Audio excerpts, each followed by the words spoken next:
Tres. Buenas noches, compañeros. Nosotros somos el grupo número 2 y nos tocó exponer sobre la norma internacional de contabilidad 16, propiedades, planta y equipo. ¿Qué son las propiedades, planta y equipo?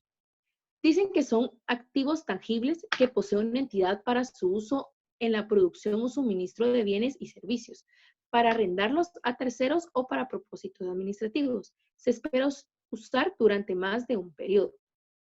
La norma también nos habla sobre el objetivo. Dice que el objetivo es prescribir el tratamiento contable de propiedades, planta y equipo de forma que los usuarios de los estados financieros puedan conocer la información acerca de la inversión que la entidad tiene en sus propiedades, planta y equipo, así como los cambios en dicha inversión. Los principales problemas que presenta el reconocimiento contable de las propiedades, planta y equipo son la contabilización de los activos, la determinación de su importe en libros y los cargos por depreciación y pérdidas por deterioro que deben reconocerse con relación a los mismos. La norma también nos habla del alcance. Dice que el alcance de esta norma debe ser aplicada a la contabilización de los elementos de las propiedades, planta y equipo, salvo otra norma exija o permita un tratamiento contable diferente. Por ejemplo, tenemos los terrenos y edificios, maquinarias, buques, aeronaves, vehículos de motor, mobiliario y equipo de oficina. Pero también la norma nos habla a quienes no les aplica esta norma, ¿verdad? Que son a las propiedades, planta y equipo clasificadas como mantenimientos para la venta, según la NIF 5. Los activos biológicos relacionados con actividades agrícolas, NIC 41. Reconocimiento y medición de activos para exploración y evaluación, NIF 6. Derechos mineros y reservas minerales. La norma también nos habla y tiene una diversidad de definiciones, lo cual solo vamos a tocar algunas importantes. Importe en libros. Dice que el importe en libros es el importe por el que se reconoce un activo una vez deducidas la depreciación acumulada y las pérdidas por deterioro del valor acumuladas. Costo. Costo es el importe de efectivo o equivalentes de efectivo pagados o bien el valor razonable de la contraprestación entregada para adquirir un activo en el momento de su adquisición. Importe depreciable, depreciación, valor específico para una entidad, valor razonable, pérdida por deterioro, importe recuperable, valor residual y la vida útil. Dice, la norma también nos habla sobre el reconocimiento del activo. Dice que solo se reconocerá un activo solo si sea comprobable que la entidad obtenga beneficios económicos futuros derivados del mismo.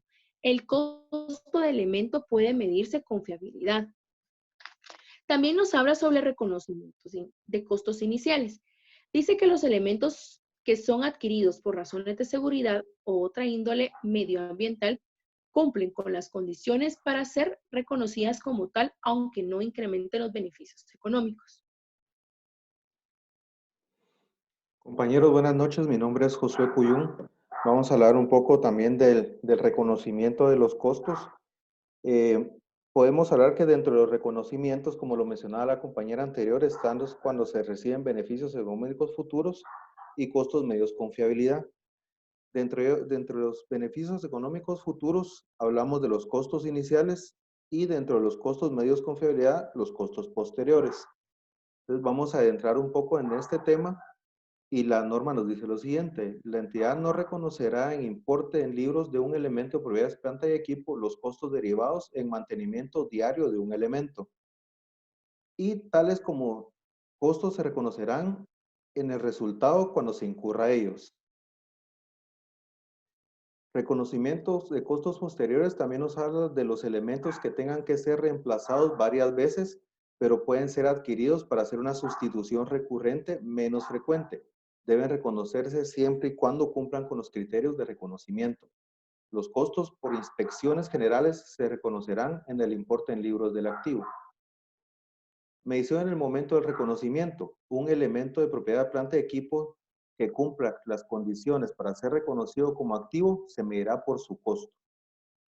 Componentes del costo. Dentro de los componentes del costo vamos a hablar del precio de adquisición, todos los costos directamente atribuibles a ubicación del activo en el lugar, la estimación inicial de los costos de desmantelamiento y retiro del elemento. Ejemplos de costos directamente atribuibles: beneficios a empleados, los costos de preparación del emplazamiento físico, los costos de entrega inicial y los de manipulación o transporte posterior, costos de instalación y montaje, los costos de comprobación de que el activo funciona adecuadamente y los honorarios profesionales. Ejemplo de los costos que no forman parte del costo de un elemento de propiedades, planta y equipo: costos de apertura de una nueva instalación productiva, los costos de introducción de un nuevo producto o servicio, los costos de apertura del negocio en una nueva localización o dirigirlo a un nuevo segmento de clientela, y los costos de administración. El reconocimiento de los costos en el importe en libros de un elemento de propiedades, planta y equipo terminará cuando el elemento se encuentre en el lugar y condiciones necesarias para operar de la forma prevista por la gerencia. Los costos incurridos por la utilización o reprogramación de un elemento no se incluirán en el importe en libros del activo, por ejemplo, cuando el elemento capaz de operar de la forma prevista todavía tenga que ser puesto en marcha, pérdidas operativas iniciales y costos de reubicación. Operaciones que no sean necesarias para ubicar el activo en el lugar y condiciones necesarias se reconocerán en el resultado del periodo. El costo de un activo construido por la propia entidad se determinará utilizando los mismos principios que si fuera un elemento de propiedades, planta y equipo adquirido. Medición del costo. El costo de un elemento de propiedades, planta y equipo será el precio equivalente en el efectivo de la fecha del reconocimiento. Los cambios por activos no monetarios se medirán por su valor razonable. El valor razonable de un activo puede medirse con fiabilidad si la variabilidad en el rango de las mediciones del valor razonable del activo no es significativo, o las probabilidades de las diferentes estimaciones dentro de ese rango pueden ser evaluadas razonablemente y utilizadas en la medición del valor razonable. Cuando hablamos de la medición posterior, vamos a hablar de dos tipos de modelos. En el primero se habla del modelo del costo, en el segundo el modelo de revaluación. Dentro del modelo del costo, vamos a hablar que vamos a tomar primero el costo, le vamos a restar las depreciaciones acumuladas y las pérdidas de deterioro de valor acumulados. La norma nos dice: el modelo del costo, un elemento de propiedades, planta y equipo se registrará por su costo menos la depreciación acumulada y el importe acumulado de las pérdidas por deterioro de valor. Esto nos lo habla la NIC 36. El modelo de revaluación, vamos a tomar el primero, el valor reevaluable o el valor razonable, menos la depreciación acumulada y posterior las pérdidas de deterioro de valor.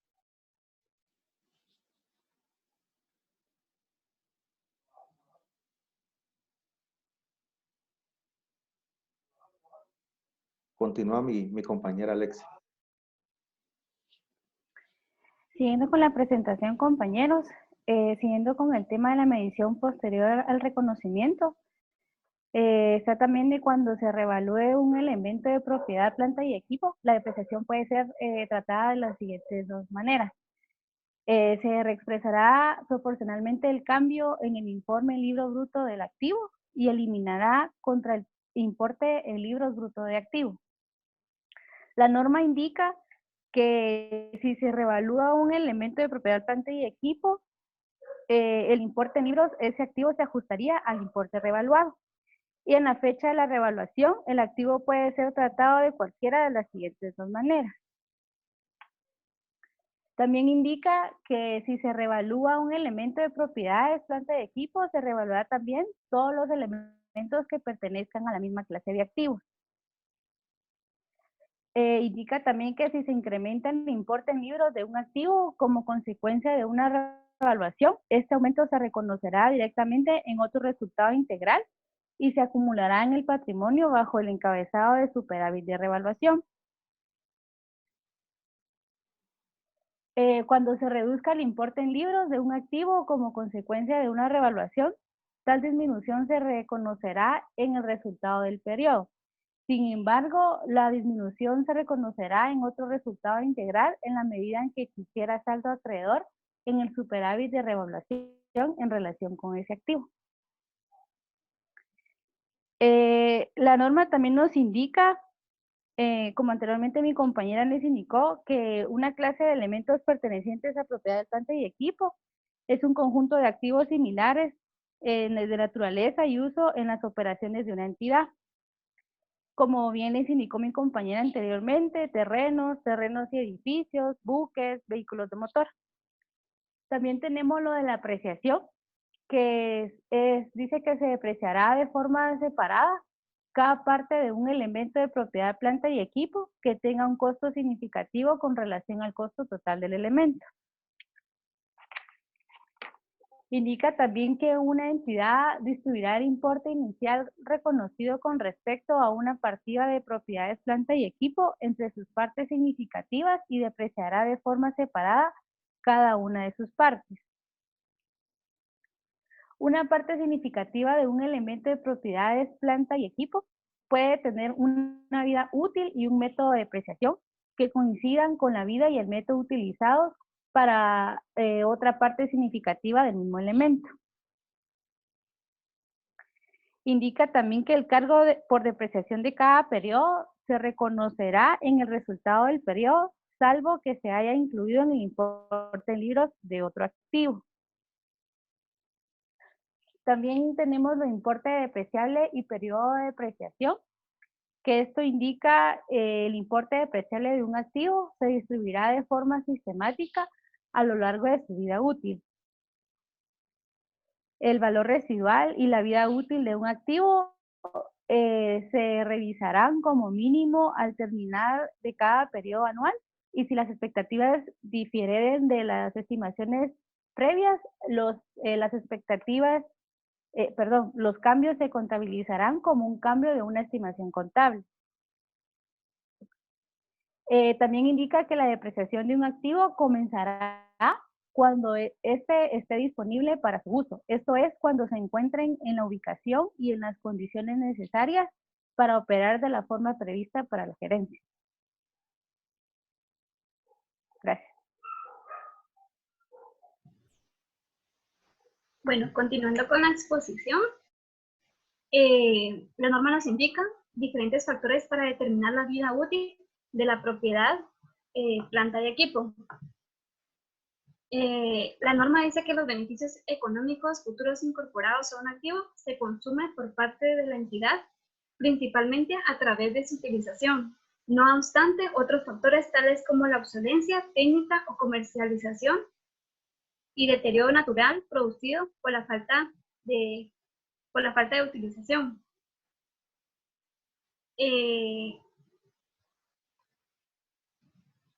Produce a menudo una disminución en los beneficios económicos que podrían haber sido obtenidos en la utilización de activos económicos consecuente para determinar la vida útil del elemento de propiedad, planta y equipo. Se tendrá en cuenta todos los factores siguientes. Dice que debemos de tener en cuenta la utilización prevista del activo. El uso se evaluará por referencia en la capacidad o al producto físico que se espera del mismo.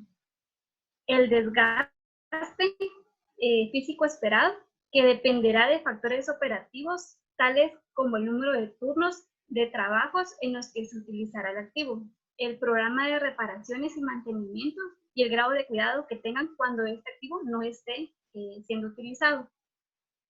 La obsolencia técnica o comercial procedente de los cambios a mejoras en la producción o de los cambios en la demanda de mercado de los productos o servicios que se obtienen del activo. Las reducciones futuras esperadas en el precio de venta de un elemento que se elabore utilizando un activo podrían indicar la expectativa de obsolencia técnica o comercial de un activo. También la norma nos habla sobre algunos métodos de depreciación. Dice que el método de depreciación utilizado reflejará el patrón con arreglo al cual se espera que sean consumidos por parte de la entidad los beneficios económicos futuros del activo. Tales métodos la norma menciona la depreciación lineal, que dará lugar a un cargo constante a lo largo de la vida útil del activo, siempre que su valor residual no cambie. Y el método de depreciación decreciente, esta en función del saldo de elemento dará lugar a un cargo que irá disminuyendo a lo largo de su vida útil. Y el método de las unidades producidas dará lugar a un cargo basado en la utilización o producción esperada. La entidad debe elegir el método que más fielmente refleje los patrones esperados de consumo para los beneficios incorporados del activo. Dicho método debe aplicarlo uniformemente en todos los periodos, a menos que haya producido un cambio en los patrones esperados. Deterioro de valor. Para determinar si un elemento de propiedad, planta y equipo ha visto deteriorado su valor, la entidad debe aplicar la NIC 36.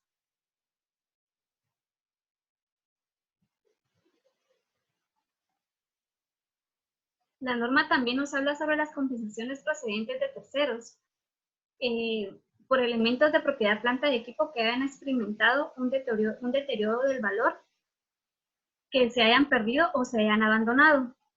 Se incluirán en el resultado del periodo cuando tales compensaciones sean exigibles. La norma también nos habla sobre el importe en libros en su propiedad, planta y equipo, cuando éstas pues sean dadas de baja. El importe en libros de un elemento de propiedad, planta y equipo se dará de baja en cuentas, 1, cuando sea por su disposición o cuando se espere obtener beneficios económicos futuros, pues que la entidad considere que ya no puede seguir obteniendo beneficios económicos futuros para su aplicación. Cuando le dé de baja a estos activos, siempre va a resultar una pérdida o una ganancia, la cual debe ser reconocida dentro del periodo que se le esté dando de baja al activo. Y pues si en el caso fuera que la baja de esta cuenta pues sea una ganancia, no se debe clasificar como ingresos de actividades ordinarias. Y pues, y por último, la norma en su párrafo 77 establece que la pérdida o ganancia derivada de las bajas de cuentas en un elemento de propiedad, planta de equipo se debe determinar como la diferencia entre el importe neto, que en su caso se obtenga por la disposición, y el importe en libros del elemento.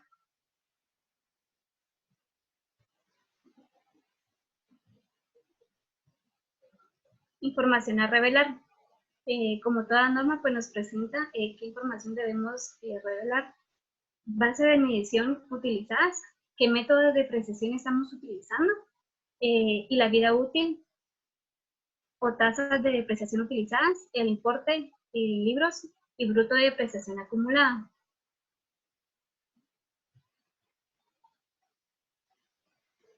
Una conciliación entre los valores en libros al principio y al final del periodo.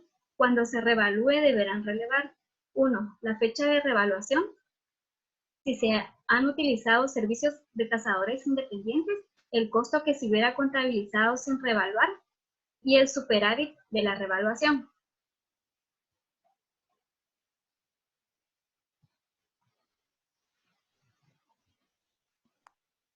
Compañeros, siguiendo con la exposición, vamos a platicar de la norma NIC 23, que es costos por préstamos. Como introducción a esto, podemos hablar que en una economía globalizada, muchas entidades buscan fuentes de financiamiento para mejorar o ampliar sus actividades empresariales. Es por ello que en el mercado existen muchas alternativas de financiamiento con el consecuente asunción de los costos financieros, intereses y comisiones para el deudor. Aquí estamos hablando prácticamente de todas las maneras de apalancamiento que pueda tener una entidad. Por ejemplo, los préstamos fiduciarios, hipotecarios, las líneas de crédito, tarjetas de crédito, cualquier otro producto financiero que la entidad pueda utilizar para apalancarse y poder tener su operación. La norma internacional Contabilidad 23, costos por préstamo, orienta y prescribe sobre este tema.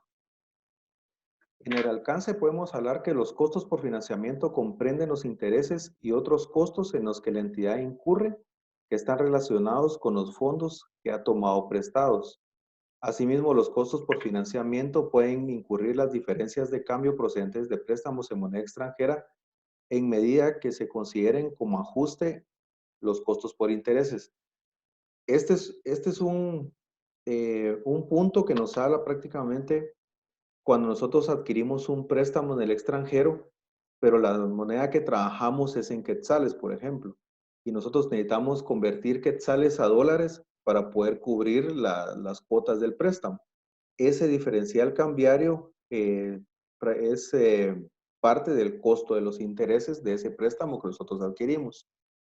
La norma aplica para registrar los costos por préstamos que sean directamente atribuibles a la adquisición, construcción o producción de un activo apto o calificado, que este término, pues más adelante lo vamos a ver dentro de las definiciones. Aquí la norma nos está diciendo que para que podamos registrar y podamos reconocer un costo por un préstamo, este tiene que ser adquirido para capital de trabajo o para operación de la compañía. Continuando con la exposición, compañeros, esta norma utiliza los siguientes términos. Costo de financiamiento. Dice que los costos de financiamiento son intereses y otros costos incurridos por una empresa para la obtención de préstamo.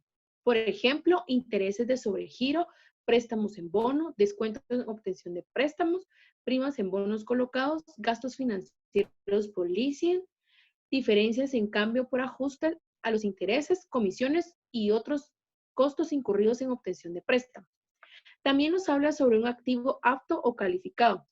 Dice que es aquel el que requiere necesariamente de un periodo sustancial antes de ser listo para su venta o su uso. Dependiendo de las circunstancias, cualesquiera de las siguientes podría ser apto que requiere un periodo a largo tiempo.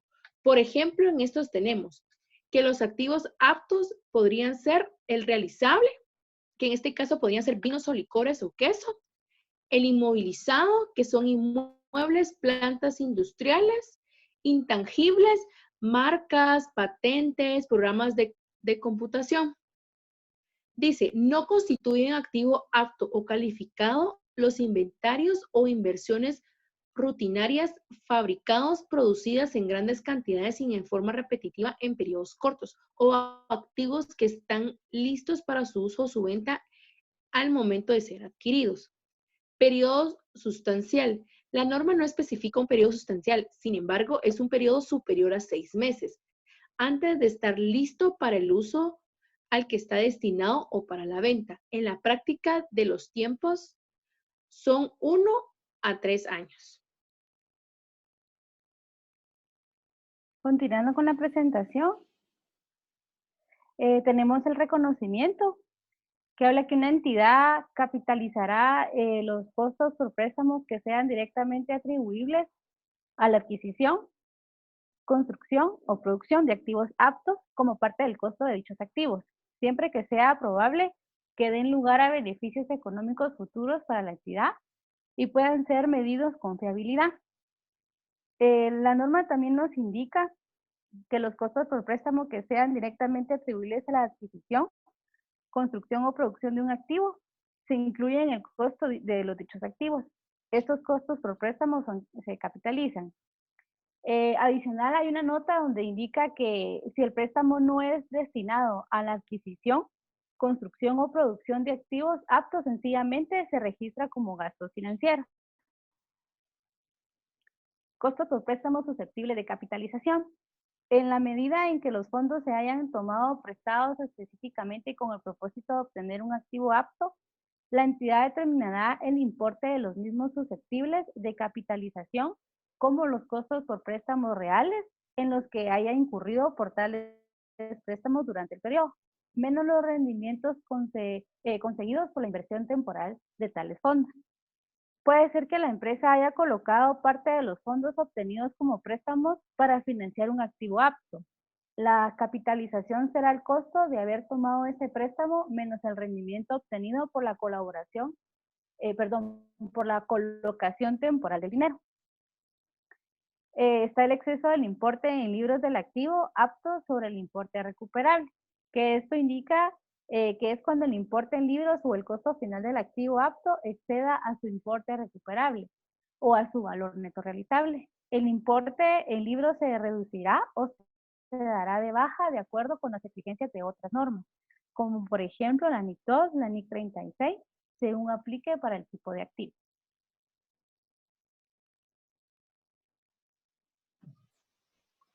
Continuando con la exposición, vamos a hablar sobre las etapas de costos de financiamiento. Una vez que se haya definido que los costos por préstamos cumplen con las condiciones para su capitalización, es importante identificar las etapas a fin de determinar hasta qué momento dichos costos deben asignarse a formar parte del valor del activo apto a calificado.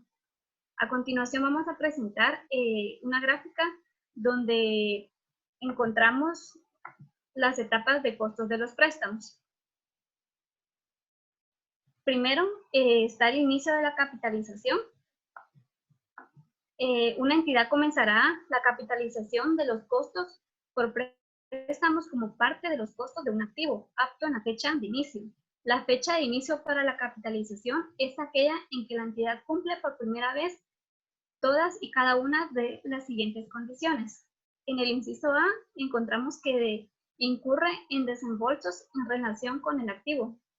En el inciso B dice que debe incurrir en costos por préstamos.